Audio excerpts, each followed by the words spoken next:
अनवसर में 10 मूल मोदक लगी पूर्व चोरी श्रीमंदिर गारद घर अमुणिया मोदक चोरी होता अभियोग राजवैद्य 313 मोदकरू 70 गायब श्रीमंदिर मुख्य प्रशासक को चिठी लिखिले बलभद्र बाड़ग्राही। गोपालपुर गणदुष्कर्म मामला 6 अभियुक्तों को आज दिनिकिया रिमांड नेब क्राइमब्रांच करिपारे क्राइम सीन रिक्रिएशन 15 दिन मध्य दाखल करा चार्जसीट फास्ट ट्रैक कोर्ट रे करा विचार।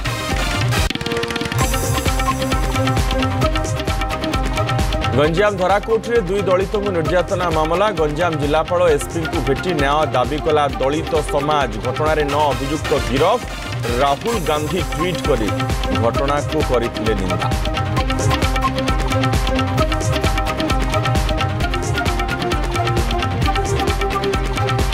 साप कामुड़े भाई भौणी मृत बलांगीर मालगोदाम पड़ार अभावन घटना राति शोईवा बेले कामुड़ी देइथिला साप मृत घोषणा कले बलांगीर भीमभोई मेडिकल डाक्टर।